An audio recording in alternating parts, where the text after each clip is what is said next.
Now, here is elimination problems level 2.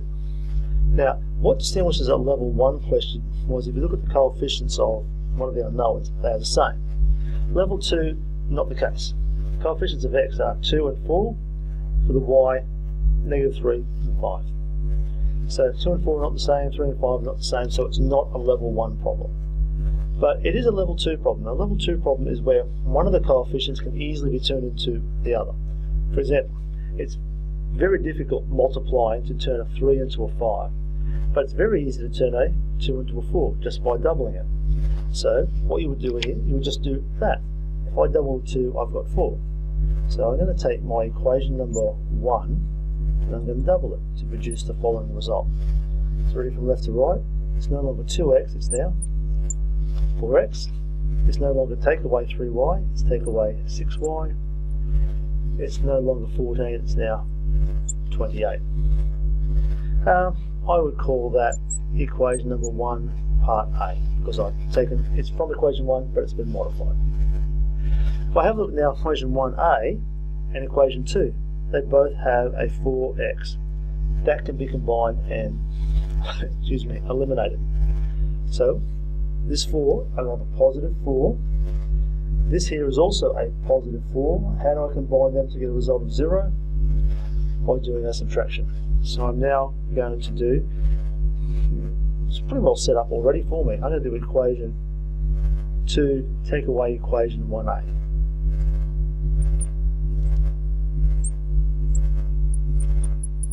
So write down what I'm going to do and set it up. So write down equation 2, it's 4x plus 5y equals 6. And equation 1A is 4x minus 6y equals 28.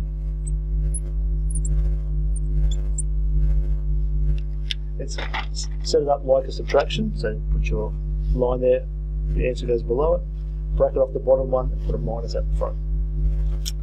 And then it's all nicely set up in columns and read it off. Positive 4x, take away 4x, 0. X's have been eliminated. From here, positive 5y, take away negative 6y. Be careful on this one. Too many people will go 5 take away 6 to get negative 1. It doesn't say that. It says 5 take away negative 6, which is positive 11. And then we go 6 take away 28 to get negative 22. Therefore, the y coordinate of my point of intersection must be negative 2. I have one of the coordinates. That's step 1 out of the way. So we've just re-established what we've done. Step 1, we check, is it a level 1? 2 and 4, not the same. 3 and 5, not the same. It's not a level 1. I can turn a 2 into a 4 easily, therefore it's a level 2.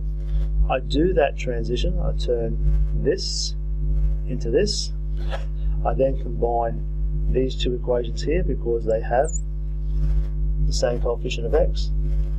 Work my way down. There's my y coordinate. Step 1 out of the way. Step 2 is I now use one of my equations to work out my other value. I could use equation 1 or 2. I could use 1A if I want, but that's going to limit myself to 1 or 2 here. And it doesn't matter which one I do. I'm going to choose equation number 1, see where it leads. So you might like to have a go of putting y equals negative 2 into equation 1 and see what you get for x and see if we agree with one another. So here's my working. I've chosen equation 1, put my negative 2 in for the y value. I believe now the x coordinate should be positive 4, so I think I have the coordinates of the point of intersection. Next step, verify.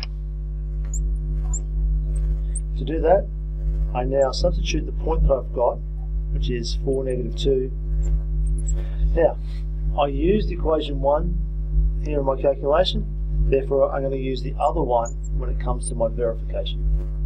Substitute that into equation 2, we have 4 lots of my x value plus 5 lots of my y value should equal 6. 16 minus 10 equals 6. That is a true statement, therefore verified. I now write my answer. So therefore, simultaneous solution is the points 4, -2. And that is elimination level 2 type problems, where you take one of the coefficients and easily turn it into the other. Next video, elimination level 3.